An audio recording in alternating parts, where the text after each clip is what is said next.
podcast made by basketball fans for basketball fans. From the hottest takes, news, analysis, and passion for the sport that we all love, this is the Fast Break Pod with Finn James and Will Tremaine. Welcome into the Fast Break Podcast, the podcast made by basketball fans. For basketball fans. Finn James. Will Tremaine. Back again. This is episode 8 of season 2. Will was making this point a bit earlier. Feels like the season's gone a little bit slower. It does, but we did the special, so that's technically like 9 episodes. Yeah. And then we've missed 3 weeks, I think. Yeah, my fault. It's alright, Finn. We all like to go on holiday. Yeah, it's quite. Well, it was for 3 nice. weeks in the span of 4. It was nice. No, I'm joking. But, yeah, sorry guys, but we're back in full steam and should be relatively consistent. For sure. We should have an episode next week, if all things go okay. I'm getting my wisdom teeth out tomorrow afternoon. I've heard it can be a gnarly recovery. However, it'll be a 6 days post surgery, so I'm hoping by then I think you'll be alright. I'll be alright to speak and do a podcast. Worst comes to worst, we can just get you sitting there with your mouth shut. And you can speak for 40 minutes. Speak for 40 minutes. You'd probably like that, wouldn't you? I mean, I'll get some words in. For once, you like I'm joking. So yeah, we should have that next week, health depending. But I think we should be okay. And I mean, I don't really want to have a crap recovery. That won't be fun. No. 6 days, I think. I think you'll be chilling. Yeah, we should. But we'll see. There's a lot to dive into in this episode. Not really much on the basketball news global front, kind of outside results and NBA standings and everything. So we will be skipping over that. But now that we are back on Mondays, which we have decided to make the change back to Mondays, our schedules have aligned to the point we could do it.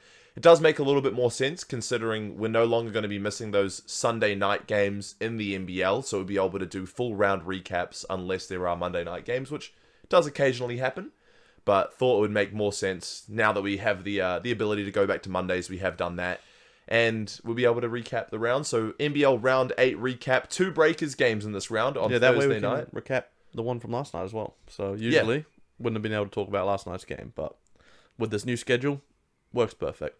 Yeah, it's good. It's good. So yeah, 2 Breakers games to dive into during this episode. Obviously, the one against the Adelaide 36ers down in Christchurch on Thursday night, and then heading to Sydney last night as well.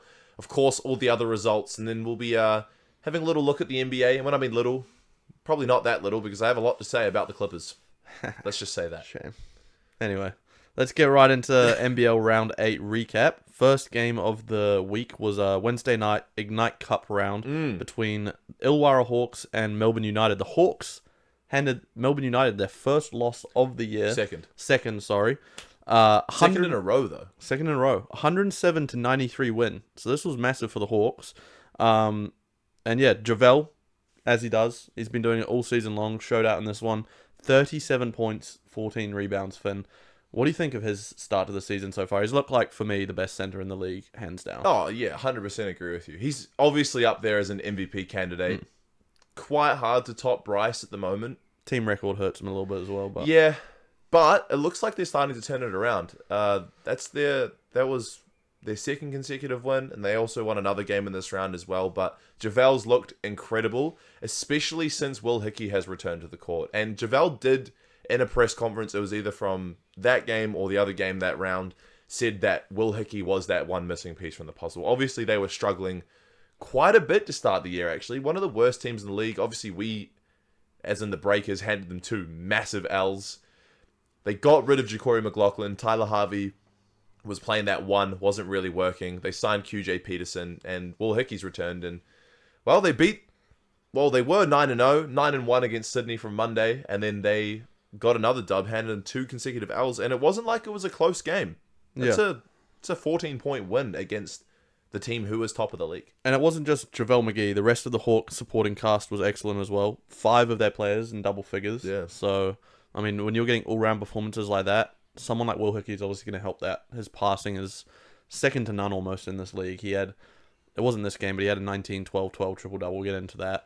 But, I mean, Will Hickey, he's just proving that he was the missing piece for this team. And I think you're right, Finn. I think as long as he stays healthy, him and JaVale, that's probably one of the best duos in the NBL, sorry.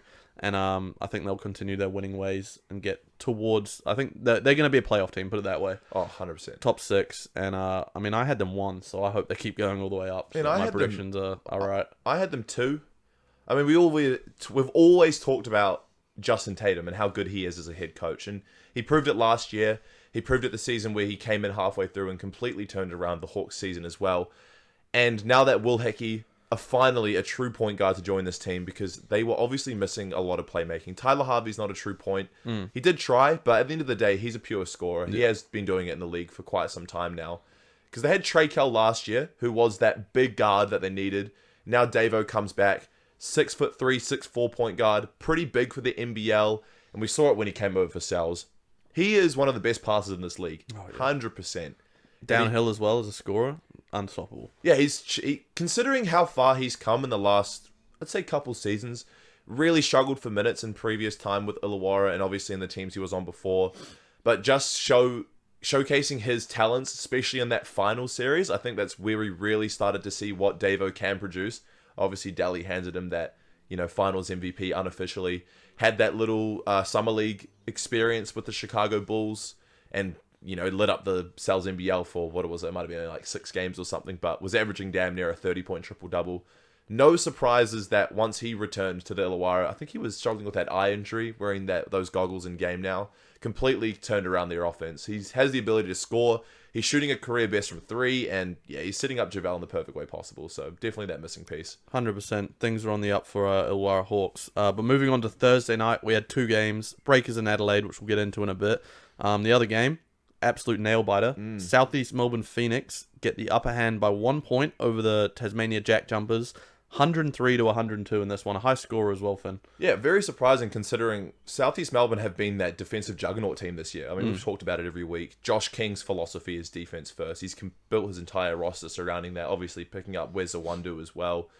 But, 102 for the Jack Jumpers, very impressive scoring display, but Southeast Melbourne still got the dub, scoring 103 points, which, very impressive. Southeast Melbourne have been a very good team this year, which is kind of crazy considering you and I both had them quite low going into the season. With these 2 teams, Southeast Melbourne and Tasmania, were our 9 and 10. I think we switched the order around, but they were our 2 bottom teams. So they're proving us wrong in that regard. Bryce Hamilton just continues to be an absolute bucket. Yeah. He's got to be... Well, I haven't checked the official points per game leaders, but he's got to be up there. Bryce is leading it. Yeah. Bryce Cotton is leading it. Hamilton would be up there as well, though, for sure. He seems to have scored 20 in every single game. This one, he finished with 36 points on the night. So, an incredible import signing there.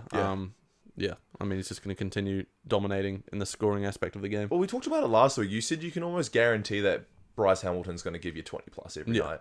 He is the one bright spot on Tassie offensively. The rest of the players, relatively inconsistent. Tiger Campbell, not the greatest scorer. Great passer, good true point guard. Obviously, David Johnson being out with injury hasn't really helped him that much. I was quite high on him coming into this year. Came from Raptors 905.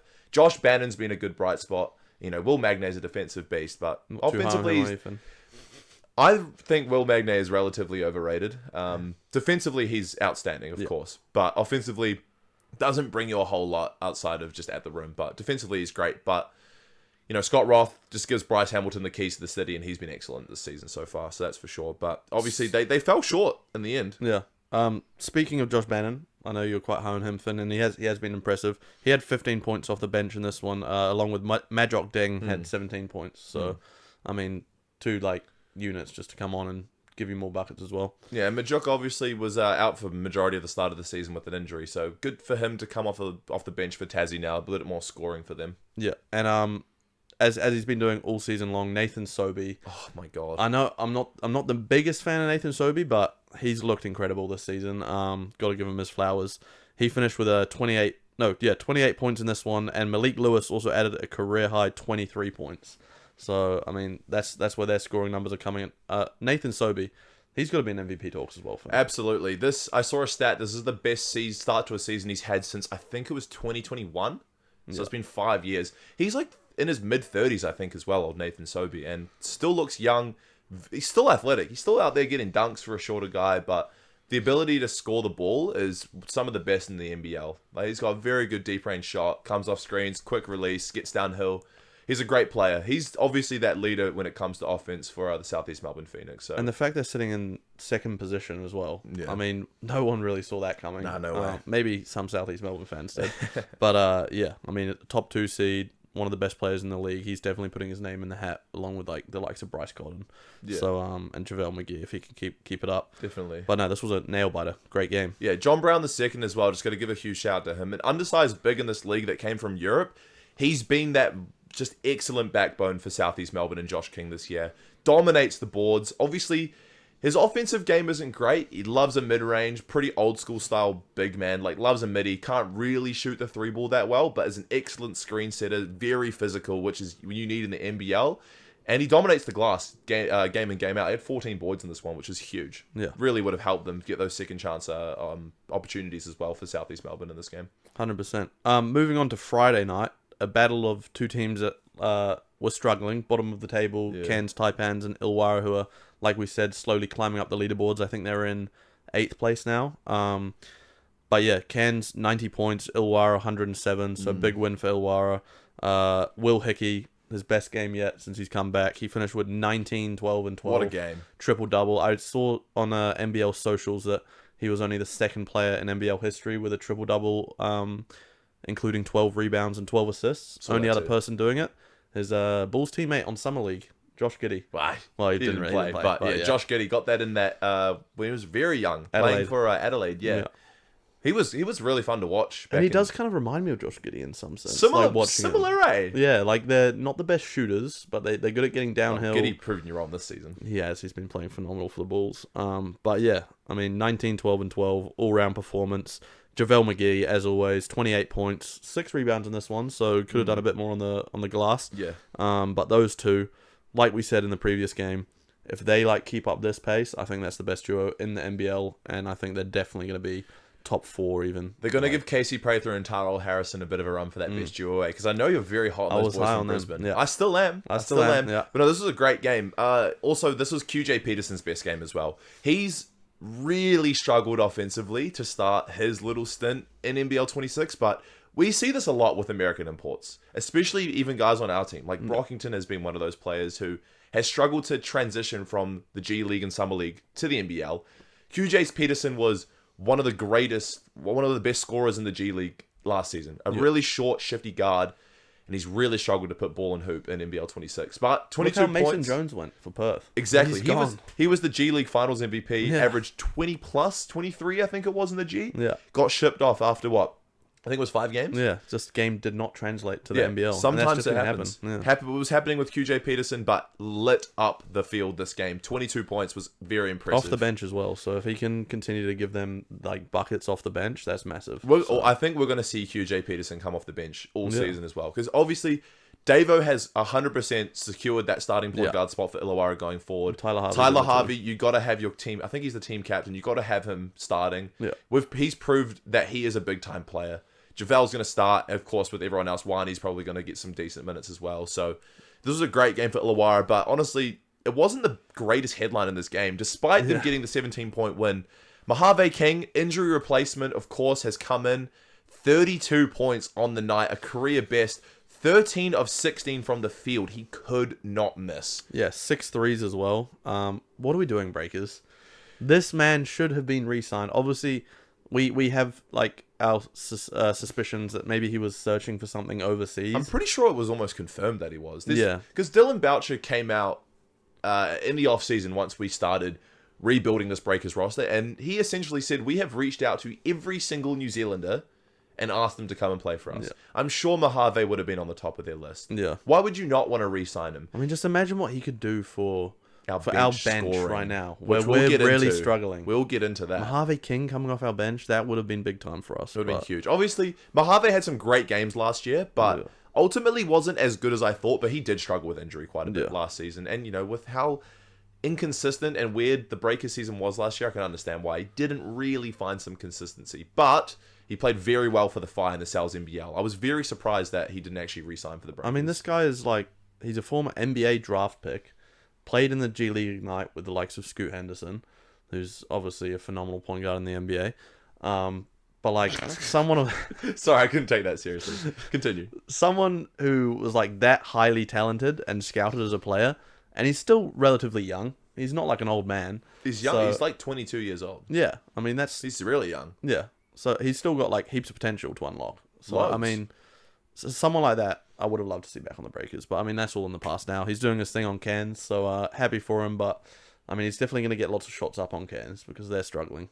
Bottom of the table. When do they not? You know what's crazy? You and I were just so high on Cairns going into this year. Yeah. Obviously, the Jack McVeigh signing was massive. Yeah. An NBA player signed a 7-figure deal going Not really into this lived year. up to it, though, let's be honest. Nah, he really hasn't. But, I mean, he got injured a little bit as well. But, the signing of Admiral Schofield, I thought Rain Smith was going to be one of those premier shooters, which, he has proven in some games that he is an excellent three-point shooter, but very streaky, like a lot of the players in the NBL. But Cairns have struggled, which I was really high on them. Obviously, the loss of Sam Warnenberg, I think that's been a massive loss. Team captain. Yeah, I think we downplayed that a little bit. I think he's one of the best big men when healthy in the league. A 6'10" power forward who can kind of do it all. Very good on the defensive end too, old Sam Warnenberg. But yeah, I'm kind of surprised how lackluster Cairns have been this year. And you never want to see a team do bad, but I feel like year in and year out they just really struggle. Yeah.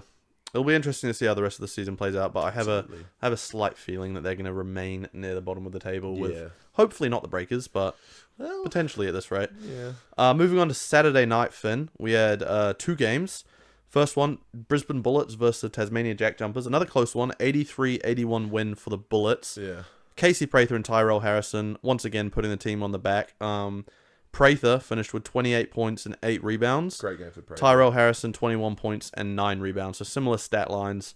Both great rebounders, great scorers. I mean, yeah, they're giving Javel and Will Hickey a run for their money as that top duo, in my books at least. Well, Prather and Harrison have sort of already proved throughout the start of this year that they're probably the best duo. Will Hickey's only played 4 games. I'm going off the potential of what Will Hickey and Javel McGee could be. That makes sense. I think that's number 1. But yeah, you're right.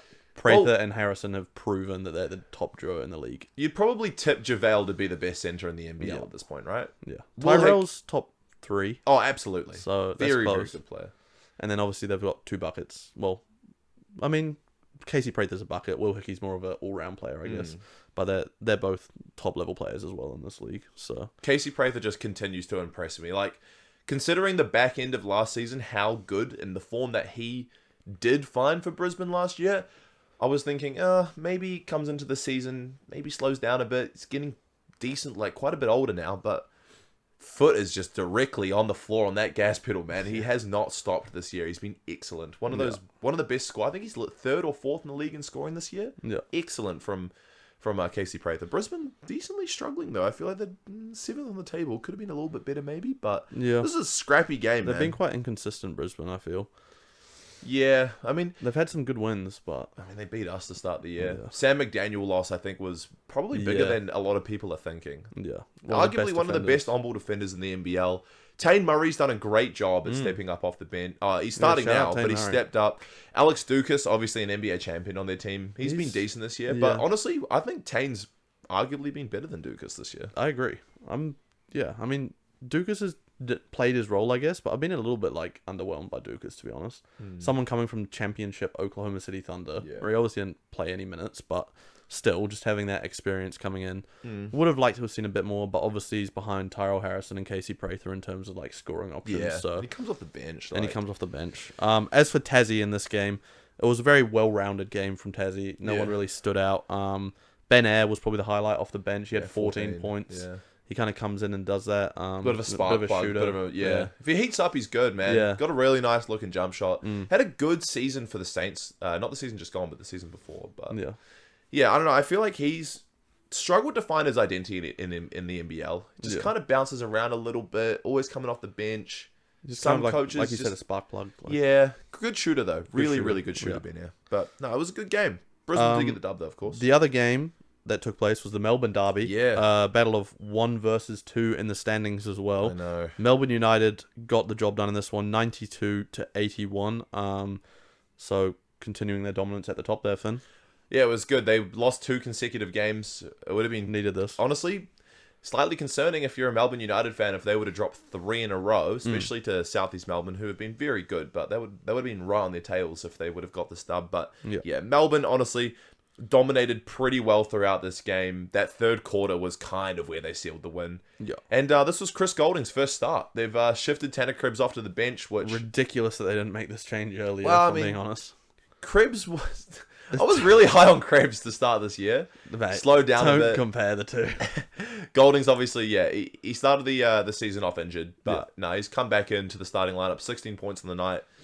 But yeah, Tyson Walker, honestly, really outstanding performance, 24, 6 and 6 on the night for the little point guard. But Melbourne just really proving that they're that premier team. I can't believe I had them at 7th going into this year. That was probably the worst take ever. The highlight for me in this game is how they were able to hold Sobey. Sobey only finished with 15 points for this one. So that's a low scoring game by his standards so far this season. And he only shot 5 for 16 from the field. So, I mean, that's, I think, really where Melbourne United were able to get the job done and limit him. If you don't hold him to 15 and he goes off, they can definitely win this game. Closer game. Also, massive shout out to Finn Delaney. I know people have their opinions on Finn Delaney, Finn Diesel, but I think he's been one of the most consistent players on Melbourne United. You really like Finn Delaney, don't you? Big fan of Finn Delaney. Is that maybe because someone came up and asked you if you were Finn Delaney once? Nah, that actually has nothing to do with it. I've been a big fan of Finn Delaney since his Breakers days, honestly. Yeah. Like, I was really upset when he signed for United and not the Breakers. I thought he would have been... Another guy that should have come home. New Zealander. Money, bro. 100% would have been money. Delaney, obviously, if he were to have signed for the Breakers... Where would you even slotted him into the starting lineup? Because he's starting for Melbourne. Yeah, very valuable I'd minutes. start him for sure Over over who? 4. Rob Baker. You move Baker to the bench? Yeah. Okay. I mean, based on how Rob Baker's done so far this year. Yeah, definitely. Also, depending if we had signed Delaney before Baker, we could have signed a sort of like a different import. And style of Delaney's player. more like a role player kind of. Baker, if he came off the bench, can kind of just try and come in and be a scorer. Yeah, definitely. But no, Delaney's been, honestly, very... Like, one of the little key glue guys for Melbourne this year, I think, is like a very underrated player. Agreed. So Melbourne got the big win in that one.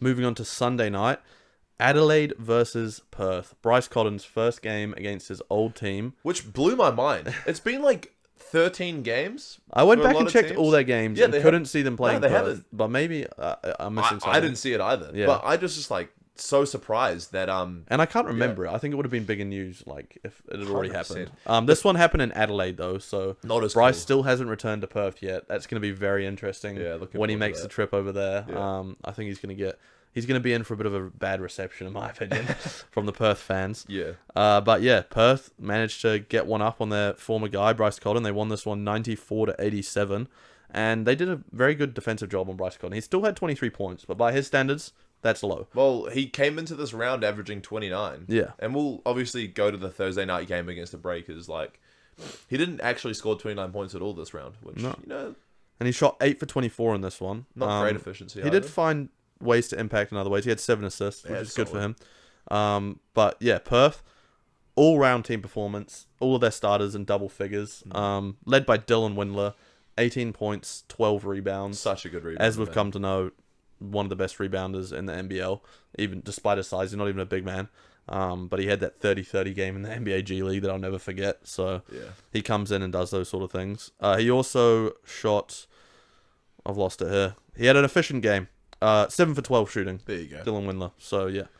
He was the guy for me. David Duke Jr. finally injected into the starting lineup as well. Hasn't produced anything crazy yet, but you know how it is. We talked about it a bit earlier. Just these NBA G League guys, NBA guys coming over, takes a little bit to adjust. Yeah. But I'm hot on David Duke. Really, really am. Yeah. I think he's going to be that missing piece for Perth, even though Perth have been a pretty solid team this year, kind of that mid-table. Yeah. But I think, you know, that's going to bring a lot of scoring for Perth. It's a big win over Adelaide, who was sitting 3rd. So, I mean, win. good win for Perth, especially on the road as well. Yeah. But moving on to the games that you want to hear about, obviously, the Breakers.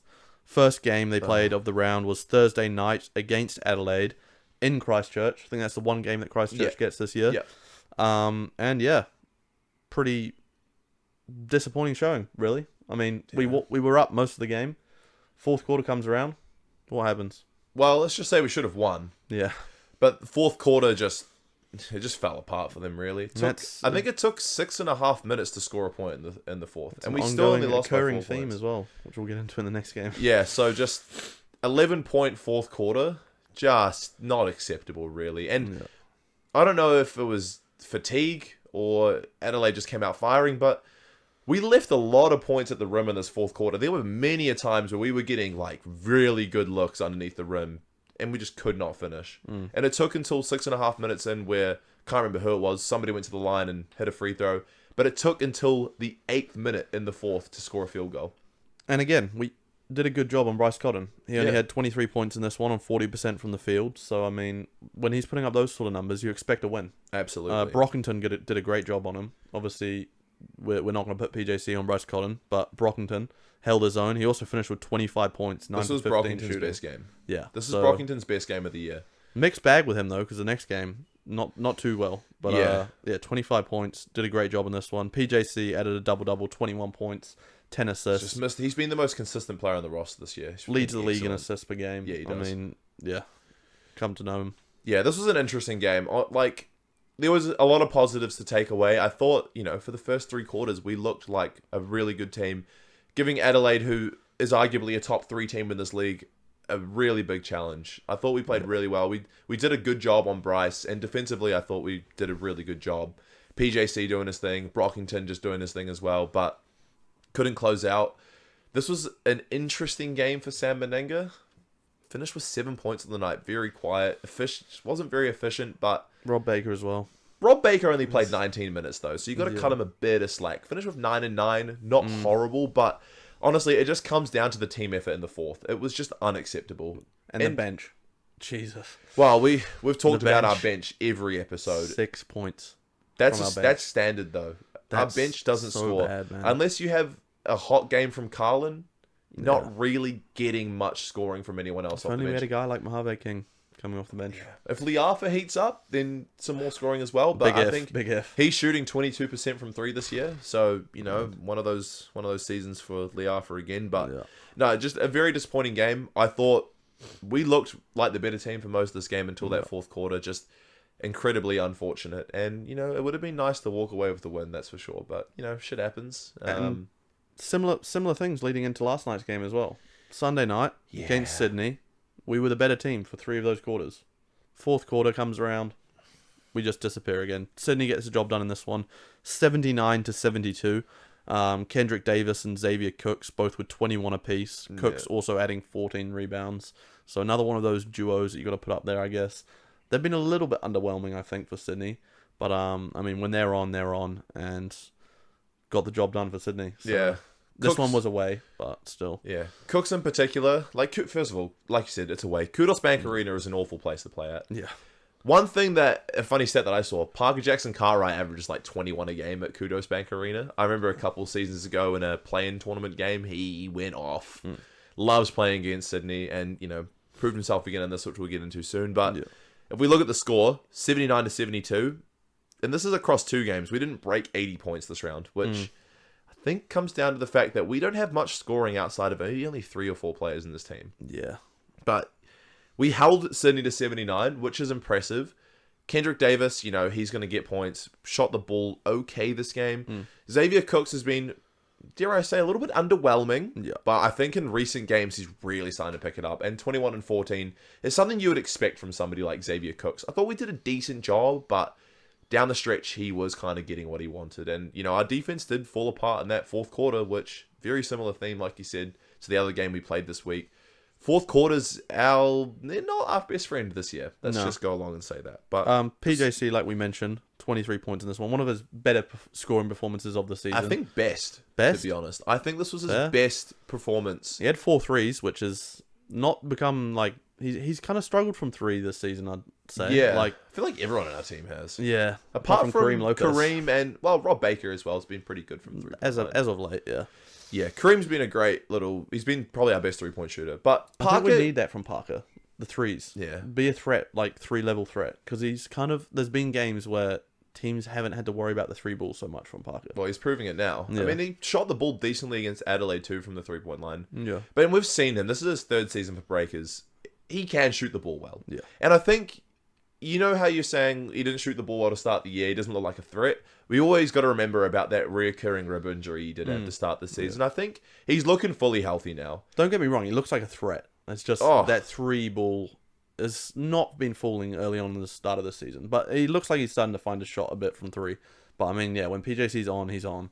Oh, yeah. We've seen him live, some of those shots he makes, in the paint. Can't even explain it. Yeah, it's ridiculous. When Parker is downhill in broken play fast breaks, man, the skip that he has at his step and the ability for him to get downhill because he's so quick, and the way he can finish over taller defenders is very impressive considering the size of the bloke. Yeah. And this is his best season as a playmaker for sure. 7 assists in this one, which seems like a given at this point.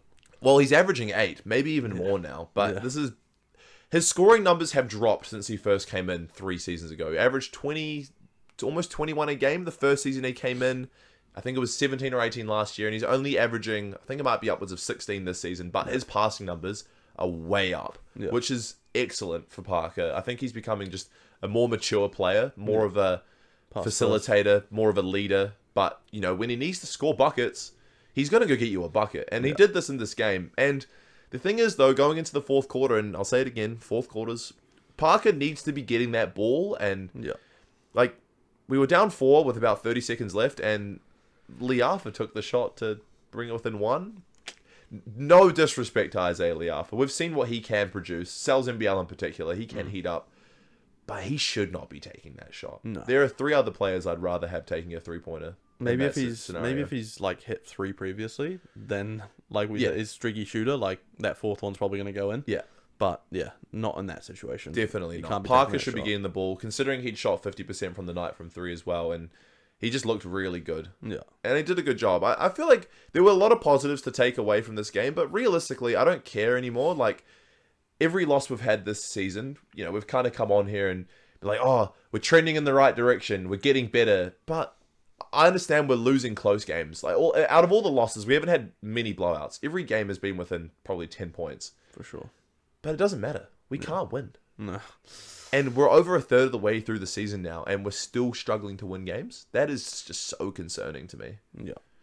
Brockington struggled in this one phenomenally. 3 for 13 from the field. Yeah. He did get 8 rebounds though. He's definitely like one of the best rebounding guards in the NBL. Yeah. But yeah, he's great defender as well. I'll give him that. Brockington's a very good defender, but for sure. Menenga, I was impressed with the bounce back that Sam did have in this game. He had 15. Played well against Suarez, I thought, as well. And when he was switched on to Cooks, you know, Xavier Cooks is a lot faster than Sam, but I thought Sam did a decent job. But Sam operating in that post, really love it. Yeah. Shot really awfully from 3 in this game, unfortunately. But if the thing is, Sam had 15 points, basically all inside, looked great in the post. Loves that baseline spin, doesn't he? Oh, bro. Yeah. You told me that he used to do that against you quite a bit. Well, a few times I would back at school. Yeah. And, you know, you've witnessed it watching in Top Gym at Westlake. Yeah, he used to love that shit. And he's so good at, like, dunking off it as well. He gets so much separation. Yeah. I just think he didn't shoot the ball well in this game. And even if he hit 2 threes, it's a 20-plus point game for Sam. But I thought he did a good job. Good bounce back, considering I thought he played under his type of value against Adelaide on Thursday. But yeah, and he only played 28 minutes in this one. Yeah, I feel as though he needs to be north of 30 every single game. Our whole starting lineup needs to be north of 30. Yeah. We should get into that. Pateri Kopinen's, especially when the bench isn't adding anything. Yeah, Pateri Kopinen's rotations seriously confuse me, Will. Yeah. There was a moment in this game against Sydney where I think we were up 6, maybe in the start of the third, maybe, and they benched Parker. Yeah. And I was thinking it, the commentators were thinking it, and they said, you got this momentum, Parker's having one of his best games scoring the ball, and you bench him. Yeah. I understand he played 33 minutes this game, which, you know, is a lot for Kopinen standards. I feel like most of the time, our starters are playing less than 30 minutes, which I think is wrong. But why are you benching Parker when he's having a game like that? He has the ability to play upwards of 40 minutes. We've seen it before. Yeah. Just a little bit frustrating. I feel like when a player like Parker is really having one of those games where everything's just flowing for him and dropping, you just got to keep him on. Yeah, for 100%. sure. And especially when our bench can't really produce much at the moment. Yeah. No, I agree. I think those rotations need some adjusting for sure. But let's look at this. Let's look at the table, Finn. Yeah. Got Melbourne 10-2, Southeast Melbourne 7-3, Adelaide 7-3, Sydney 6-5, Perth 6-5, and Tassie currently rounding out that top 6, 5-7. Bullets are 5-7, so just on the outside looking in. Illawarra 4-6. So they've got some games in hand as well. Yeah. With Hickey and McGee back, I expect them to rise. And then down at the bottom, 9-10, Breakers and Cairns 3-9. What are we thinking for the rest of this season? Do you think we're going to be able to turn it around and get a top 6 finish? Oh, this. oh my God, we lose games, but here's me trying to look for the optimistic Breakers fan inside of me.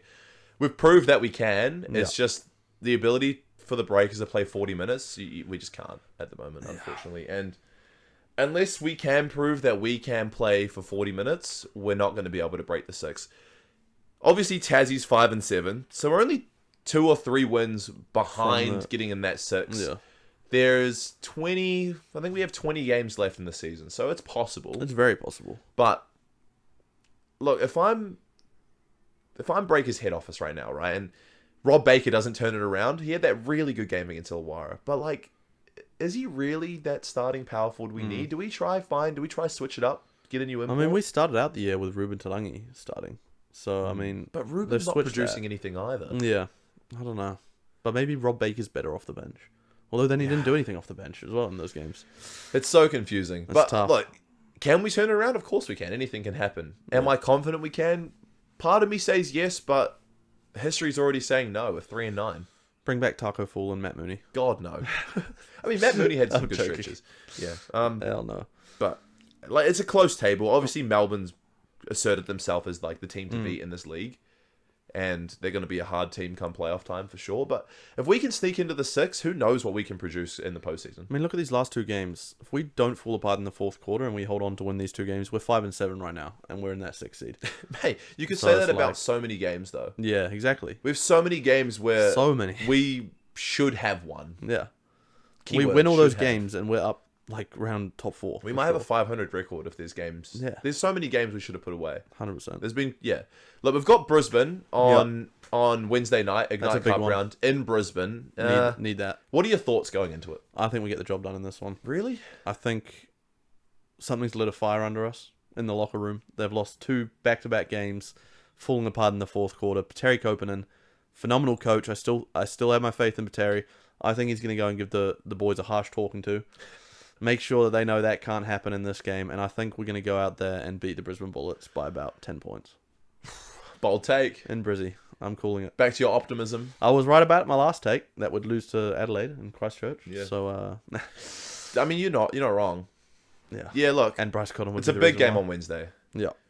Like, we need to turn it around essentially now. Otherwise, we're gonna run out of time. And that's one of the teams we're fighting for in that kind of battle for the 6 as well. Yeah. They're at 5-7 and 7th spot. So I mean, this will be a big win to give us a win and give them a loss. Also, sure. I feel like this is a team we have played well against in the past. Obviously, if we look back a few weeks ago, the game at Event Finder where we were leading by 24 points at some point. Obviously, we once again just capitulated in the second half in that 4th quarter and blew a huge lead. It was the 3rd quarter for most of those games. But now true. It's turned into the 4th quarter. So like, second half in general.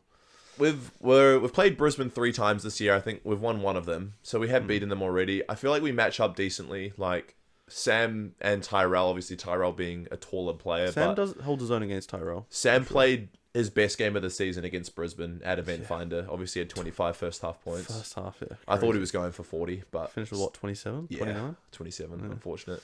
Look, I said it leading into this Adelaide game. If we stop Bryce, we have a chance. Technically, I think we did a pretty good job against Bryce in the Adelaide game. Yeah. If we go into this game against Brisbane, we do a number on Prather. We play well on Prather, try and just limit the touches he has, and we try and make other players make plays. Stop Tyrell, just rebound the ball really well, which I think we've been doing a lot better this season. Obviously, we start off the season rebounding the ball very poorly, but I think we've done that a bit better. There's no reason why we can't win this game. No, for sure. We need somebody off the bench to score 10 points and we win. I guarantee. Taylor Britt, come in, score 15. Nah. Somebody comes off the bench like Ruben Tarangi or Carlin Davison, who was seen come off the bench and really provide a good spark. Yeah. I think we win this game. But it's going to be a tough ask. There's no scoring outside of a few players, and that's evident in the round we just had. Didn't break 80 points, which we should be doing. I agree. Yeah. That's our wrap up for round 8 of the NBL. Obviously, next week, hopefully, we come on here round 9. We have some more positive things to say about the Breakers. Hopefully, coming off a win. So I think we probably have another. We might game have 2 games. Well. Yeah. We didn't actually. Hopefully, we go 2-0. But stay tuned for next week. Yeah. We'll quickly go through what's been happening in the NBA. Finn, this podcast is running quite long already, but we'll still have a look over what's happening in the NBA. Some key points for me. I mean, we're going to do a bit of a recap of our 2 teams, but just early on in the season, Luka Doncic, he's looked insane. We asked you guys in the poll the other week, is Luka Doncic the best player in the NBA? overwhelming amount said no. I think it was like, what, 69%. 69% said no. I agree. I think he's looked phenomenal, but for me, he's the third best player in the league. I still have Giannis and Jokic, 1 and 2, 1A, 1B. Yeah. Most of you guys agreed with us. There were a few people that were saying Luka Doncic. Sorry, I forgot your name, but shout out the guy that said Young Hunson. It's a good take. Yeah, right.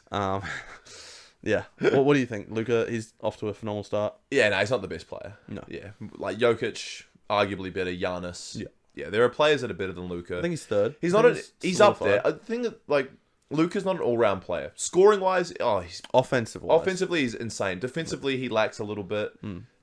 He's averaging like 3 steals this year, though. Steals isn't defense, though. Yeah, I guess. Like, I've talked about this with many other people outside of just in general. Just because you average 3 steals doesn't mean you're a good defender. There's so much more to it. Yeah. No, so much more to it. But, Luka offensively is very gifted. And, we've known that for a long time now. But some other key takeaways. Wemby, he's looked like he's struggled a little bit in the last 4 or 5 games. Off, eh? Dropped off a fair bit. They just haven't been feeding him much on, like, down in the paint, I feel. They haven't been going to him as much. One of our friends, Adam, he seems to have a take that Adam Silver cooled the Spurs and gave them the call that you need to stop feeding Wemby. This isn't good for the league. I don't want him to be this good yet. That's his take on it. Well, I mean, considering the mafia is involved with gambling, man, anything can happen in the NBA. Hasn't been an update on that, has there? Nah, nothing. Yeah. Nothing I've seen so far. Chauncey Billups, we're doing all right without you, mate. So, just take your time. Tiago Splitter's doing a good job. A few other things that I've liked. The Bulls started off really well. I think they've lost a couple games now. But Josh Giddey, obviously, it took a while for him to find a contract because he was asking for about $30 million. Ended up taking a decent pay cut. But, I mean, he's playing up to it. He's phenomenal. He's very good. Having a career best from 3. Couple triple-doubles this year. They've lost 3 straight now. So now they're sitting in 5th. But I think, it's interesting. Another team that's looking good, Sixers, Maxey. He's looked phenomenal. Very good. And VJ's cooled off a little bit. Yeah, he's cooled off I told you he would. I traded him at the right time, Finn, in fantasy. Pistons are top of the East, 7 and 2. Yeah. I think they've won 5 straight. Cade Cunningham, he's finally figured out. He had a bit of a slow start. Yeah, he did, eh? Yeah. And Jalen Duren, he's looked phenomenal. He had a 30-20 game the other day. He's very good. Beast. If we look at the West, Thunder 9 and 1. Who's that one lost to, Finn?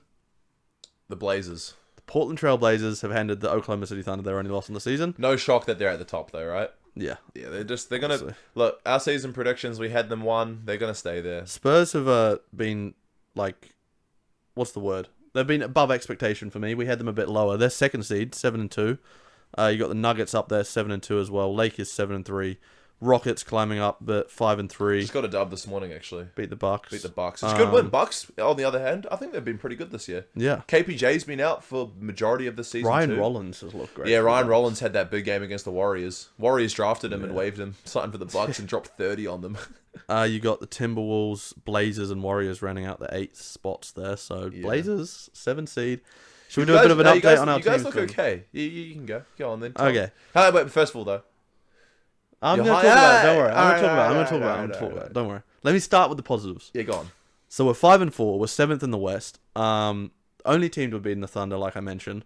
We've also beaten the Denver Nuggets. Massive win. Yeah, it's a good win. The Lakers. Good win. Good win. Yeah. The Warriors. Good win as well. Good Warriors win. solid. So our wins have been impressive. Yeah. We lost one to the Heat the other day. First game on our East Coast road trip. That was a bit. That one hurt a bit. But some of the players, I mean, Denny Avdia, mate. Very good player. So, honestly, having his best season as a player. He's averaging 25, 7 and 5. Yeah, he's MIP candidate for sure. MIP. Obviously, we're only like an eighth of the way through the season. But as long as we stay in that like top 8, I think Denny Avdia is a lot for an All-Star this year, Finn. Ooh. What do you think on that? I've seen some stats. I think it's a bit early to be calling things like that. No. But no, I'll give you this, though. Denny has been playing... He's been playing his best season, for sure. So someone averaging 25, 7 and 5 isn't an All-Star. Politics, mate.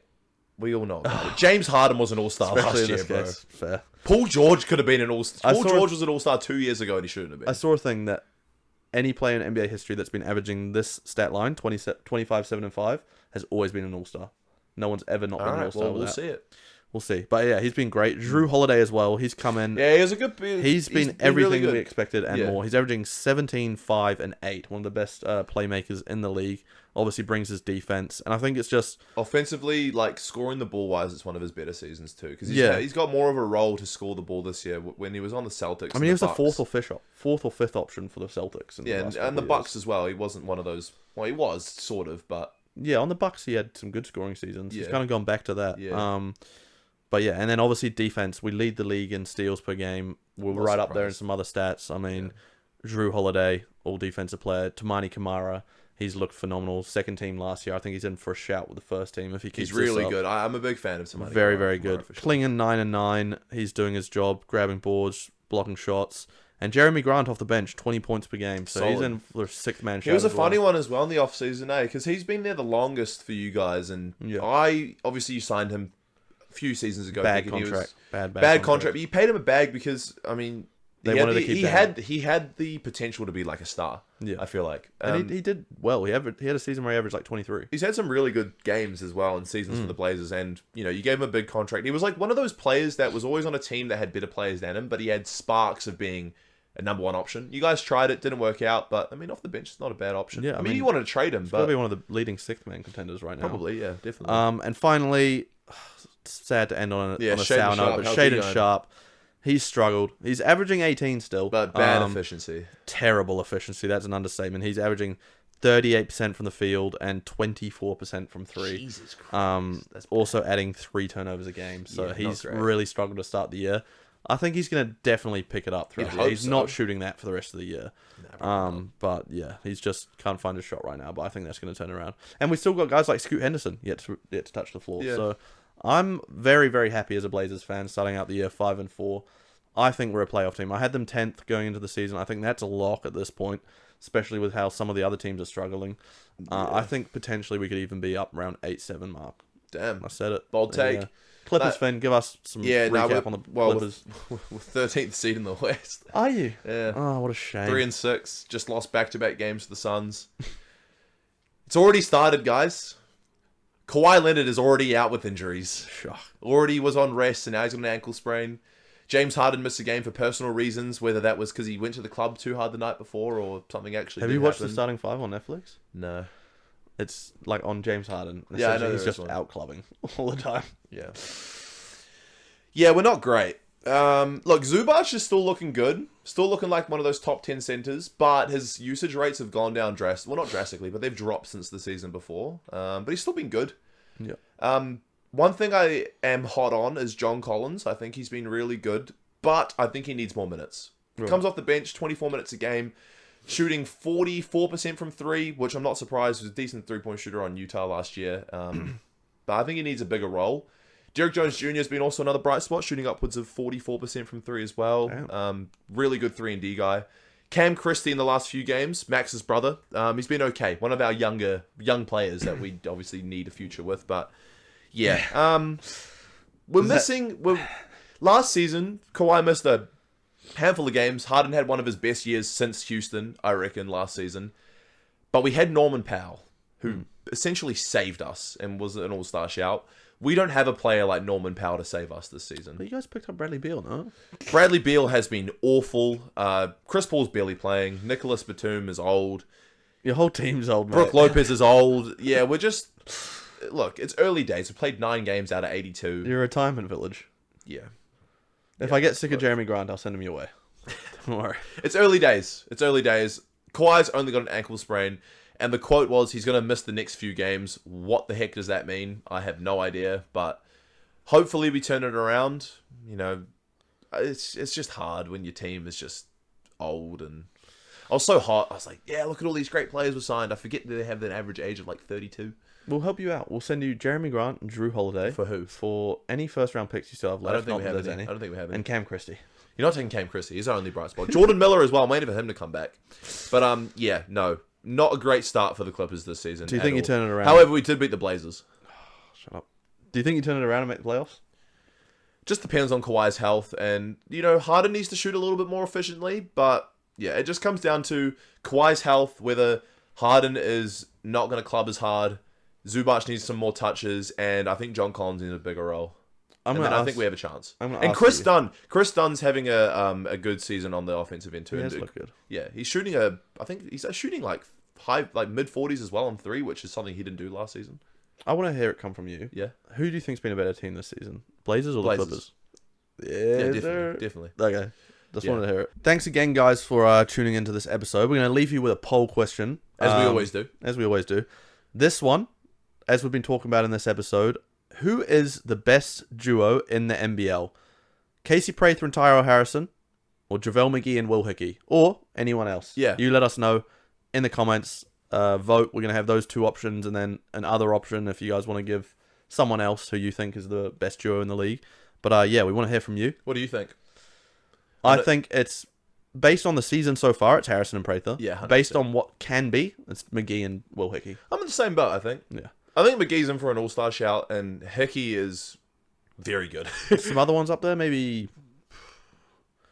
Who was I just about to say? I was about to say someone. There's some good duos. Xavier Cooks and Kendrick Davis, maybe. Yeah, they'd probably if they be up find there. out. Yeah. Bryce Cotton and somebody else. Bryce Cotton and other. Bryce Cotton and other. Yeah. Yeah, there's definitely some good duos, but those two are probably the two that you would Come to solidify mind. in there. Yeah, definitely. Or you could say Tyson Walker and Jesse Edwards. Yeah. But even Jesse though I Edwards think has looked Jesse great. Edwards is a bit inconsistent. Yeah, yes. But yeah, definitely those two are probably 1A, 1B. Yeah, agreed. Yeah, But thanks you guys for let us know. Thanks for watching this episode, guys. We'll be back on Monday next week. Hopefully my gum isn't too my gums and jaw aren't And too hopefully sore. the Breakers are coming off 2 wins. Please.